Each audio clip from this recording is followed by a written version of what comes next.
오늘 주신 말씀은 출애굽기 30장 17절에서 38절까지의 말씀입니다. 여호와께서 모세에게 말씀하여 이르시되 너는 물두멍을 노수로 만들고 그 받침도 노수로 만들어 씻게 하되 그것을 회막과 제단 사이에 두고 그 속에 물을 담으라.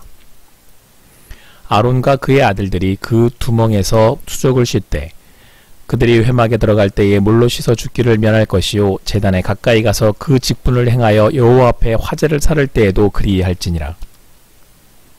이와 같이 그들이 그 수족을 씻어 죽기를 면할지니 이는 그와 그의 자손이 대대로 영원히 지킬 규례니라. 여호와께서 모세에게 또 말씀하여 이르시되 너는 상금 상품을 가지되 액체 모략 500세겔과 그 반수의 향기로운 육개 250세겔과 향기로운 창포 250세겔과 계피 500세겔을 성소의 세겔로 하고 감람기름 한 흰을 가지고 그것으로 거룩한 관유를 만들고 향을 제조하는 법대로 향기름을 만들지니 그것이 거룩한 관유가 될지라. 너는 그것을 회막과 증거계에 바르고 상과 그 모든 기구이며 등잔대와 그 기구이며 분향단과 및 번제단과 그 모든 기구와 물두멍과 그 받침에 발라. 그것들을 지극히 거룩한 것으로 구별하라. 이것이 접촉하는 것은 모두 거룩하니라. 너는 아론과 그의 아들들에게 기름을 발라 그들을 거룩하게 하고 그들이 내게 제사장 직분을 행하게 하고 이스라엘 자손에게 말하여 이르기를 이것은 너희 대대로 내게 거룩한 관유니 사람의 몸에 붙지 말며 이 방법대로 이와 같은 것을 만들지 말라. 이는 거룩하니 너희는 거룩히 여기라. 이와 같은 것을 만드는 모든 자와 이것을 타인에게 붓는 모든 자는 그 백성 중에서 끊어지리라 하라. 여호와께서 모세에게 이르시되 너는 소야향과 나감향과 풍자향의 향품을 가져다가 그 향품을 유향에 섞되 각기 같은 분량으로 하고 그것으로 향을 만들되 향 만드는 법대로 만들고 그것에 소금을 쳐서 성결하게 하고 그 향 얼마를 곱게 찍어 내가 너와 만날 회막 안 증거계 앞에 두라. 이 향은 너희에게 지극히 거룩하니라. 내가 여호와를 위하여 만들 향은 거룩한 것이니 너희를 위하여는 그 방법대로 만들지 말라. 냄새를 맡으려고 이 같은 것을 만드는 모든 자는 그 백성 중에서 끊어지리라. 오늘 주신 말씀 출애굽기 30장 17절에서 38절까지 말씀을 통해서 샤넬 넘버 5보다 값진 향수를 아십니까? 라고 하는 제목으로 주님 은혜와 함께 나누기를 원합니다. 함께 살펴보고 있는 출애굽기 30장 말씀은 성막, 즉 회막에 대한 말씀입니다. 앞서 제단을 만들고 제단이 놓이는 회막들을 만들었습니다. 오늘 말씀에서는 회막들, 제단 위쪽에 위치한 물두멍하고 성소 안 분향단에 향을 만들라고 하시는 말씀입니다. 먼저 물두멍은 회막과 제단 사이에 두어서 제단을 거쳐 성소와 지성소로 나아가기 전에 더럽혀진 제사장의 손과 발을 씻도록 하기 위해서 놓았습니다. 제단에 제사를 집행하다가 더러워진 손, 발을 씻는 건 이해가 되죠. 그런데 말씀이 아주 살벌합니다. 20절 말씀을 보면 물로 씻어 죽기를 면할 것이요. 이것을 그와 그의 자손이 대대로 영원히 지킬 규례라고 말씀하십니다. 그러니까 물두멍에 안 씻으면, 손발 안 씻으면 죽는다는 말이고요. 그러니까 대대손손 잘 지키라는 말씀입니다. 코로나19 같은 시대에 꼭 지켜야 할 위생을 위한 것인지 왜 이렇게까지 손발을 씻는 걸 중요하게 말씀하셨을까요? 제사장의 손과 발은 죄를 대신 짊어진 제물의 고기와 피로 더럽혀졌기 때문에 죄인된 인간이 하나님께 나아가게 되면 죽임을 당한다는 것입니다. 죄의 싹은 사망이기에 그대로 나아가서는 안 된다는 말씀입니다. 그래서 물두멍에서 제물의 피로 더럽혀진 제사장의 손과 발을 씻는다는 것은 곧 죄를 씻어낸다는 상징적인 의미입니다. 우리가 물로 세례를 받는 이유도 이와 같습니다. 우리는 씻음을 받아 정결하게 되어야 할 죄인입니다. 정결하게 되었을 때 거룩하신 하나님께 나아갈 수 있는 것입니다. 자, 그런데요, 물이 귀한 광야에서는 평소 마실 물도 없어서 손발을 제대로 씻지 않았습니다. 하지만 제사 때는 이렇게 귀한 물로 손발을 씻어야 했습니다. 그들은 물두멍에 물을 준비할 때마다 그 물이 얼마나 귀한 것인지 생각해야 했습니다. 우리가 하나님 앞에서 예배한다는 것은 나를 죄로부터 씻어 정결하게 하신 이 예수 그리스도의 보혈이 얼마나 귀한 것인지를 생각하는 것입니다. 아, 나는 죄가 씻겨야 하는 죄인이구나.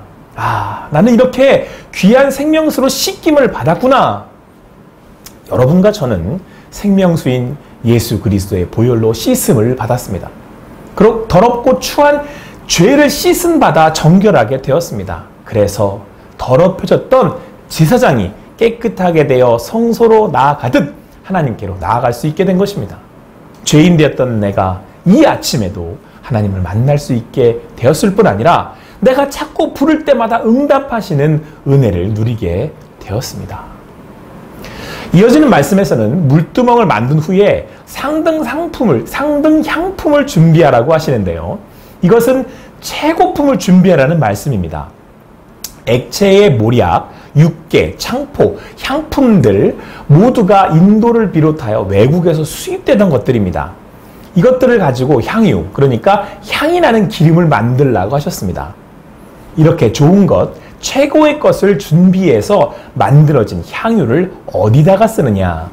26절 이후의 말씀에서처럼 회막, 증거계, 상과 모든 기구, 등장대와 모든 기구, 분향단, 번제단, 그 모든 기구, 물두멍과 그 받침까지, 그러니까 모든 회막 기구들의 이 향유를 바르라고 하신 겁니다. 기름을 발라 회막 기구들을 보호하는 기능도 했을 것으로 보입니다. 그런데 의미는 회막과 그 회막을 치장한 모든 기구를 거룩하게 하는 것입니다. 기구들과 제사장을 위해서만 향유를 바르게 하셔서 회막의 모든 것과 제사장을 구별하여 거룩하게 하셨습니다. 회막은 지금의 교회이며 교회는 바로 여러분과 저 성도입니다. 그렇게 하나님께서는 회막에 향유를 바르시고 거룩하게 구별하셨듯 성령의 기름으로 부으시고 여러분과 저를 거룩하게 하신 겁니다. 회막의 모습은요, 광야에 쳐놓은 큰 텐트입니다. 자, 그러나 그곳에 하나님이 임재하시기에 회막, 곧 성막이 됩니다. 그 어떤 건물도 그것이 아무리 아름답고 크고 대단해 보여도 유서가 깊고 역사적이라고 해도 하나님이 임재하시는 거룩하게 구별된 회막과 비교될 수가 없습니다. 하나님은 여러분과 저를 하나님이 임재하시는 회막, 곧 성막인 교회로 삼으시고 성령을 기름 부으심으로 우리를 거룩하게 하셨습니다. 할렐루야! 이것이 우리의 영광이며 진정한 기쁨입니다. 이것이 우리의 참 능력입니다. 이것이 우리가 받은 하늘의 복입니다. 여러분과 저는 하나님이 임재하시는 거룩한 교회입니다. 다음으로 회막 안 증거계 앞, 그러니까 지성소에 이르기 전에 있는 성소에 있는 분향단의 향을 만들라고 말씀하십니다. 분향단에서는 향을 피워 고기 같은 이런 냄새, 고기 냄새 같은 것들을 없앨 수 있었습니다. 이때 35절 말씀에 향 만드는 법대로 만들고 라고 말씀하시는데요. 이것은 향 제조자의 작품인 향으로 라는 뜻입니다. 일반적으로 향은 아무나 만들 수 있는 것이 아니라 특별한 기술을 가진 제조자가 만들 수 있습니다.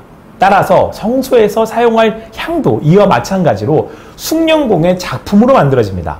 이 향 역시 사람들이 개인적으로 사용할 수 없었습니다.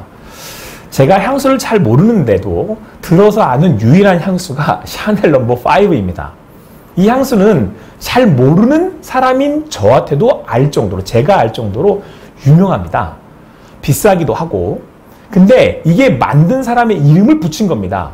따서 샤넬 코코라는 사람의 이름을 따서 만든 향수입니다. 샤넬 넘버 5. 그러니까 이 사람이 특별한 비법으로 만들어서 귀한 향수라는 거죠.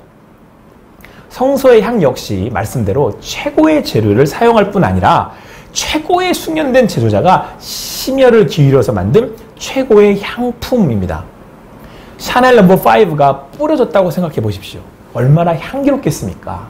그렇다면 그 이상의 재료로 최고의 기술자가 만든 향은 얼마나 좋겠습니까? 더군다나 이 향은 다른 곳에서는 만들어서는 안 되었기에 유일한 향이었습니다. 그러니 이 향을 맡게 되면 얼마나 기가 막힌 향이었겠습니까? 이야, 이 향은 뭐지? 뭐가 이렇게 좋아? 왜 이렇게 독특해? 어디서도 맡아보지 못한 기가 막힌 향이네.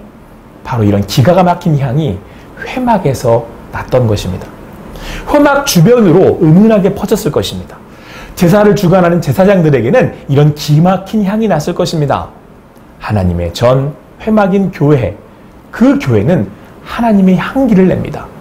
이것은 세상의 어떤 곳에서도 맡을 수 없는 최고의 향기로 독특함을 가지고 있습니다. 바울은 이것을 그리스도의 향기라고 말씀합니다. 고린도후서 2장 15절 말씀에 우리는 구원받는 자들에게나 망하는 자들에게나 하나님 앞에서 그리스도의 향기니 교회된 여러분과 제가 하나님의 향기, 그리스도의 향기가 되는 것입니다. 교회된 여러분과 제가 이 세상에서는 맡을 수 없는 기막힌 구원의 향기, 그리스도의 향기가 되는 것입니다. 사랑하는 성도 여러분, 우리는 하나님의 회막인 교회입니다. 하나님은 물두멍에 준비된 물로 씻듯 예수 그리스도의 보혈, 생명수로 우리의 죄를 씻으시고 정결하게 하셨습니다. 그리고 향유를 발라 성막을 거룩하게 하셨듯 성령으로 기름 부어서 우리를 거룩하게 구별하여 자녀 삼아 주셨습니다. 이것이 우리의 기쁨이며 영광입니다. 우리는 하나님의 거룩한 교회입니다. 하나님이 임하시는 영광스러운 교회입니다. 이제는 하나님이 임재하는 교회가 되어 그리스도의 향기를 바라는 교회로 살아가게 된 것입니다. 그렇기에 우리가 가는 그곳에 하나님의 임재가 있고 하나님이 거하셔서 세상 사람들에게 그리스도의 향기가 되는 것입니다. 오늘도 예수 그리스도의 피값으로 세워진 교회로서 세상이 줄 수 없는 기쁨과 감격, 감사의 영광을 누리시기 바랍니다. 그리고 하나님의 향기, 그리스도의 향기 되어 세상에 은은히 퍼져가시는 여러분과 제가 되기를 간절히 소망합니다.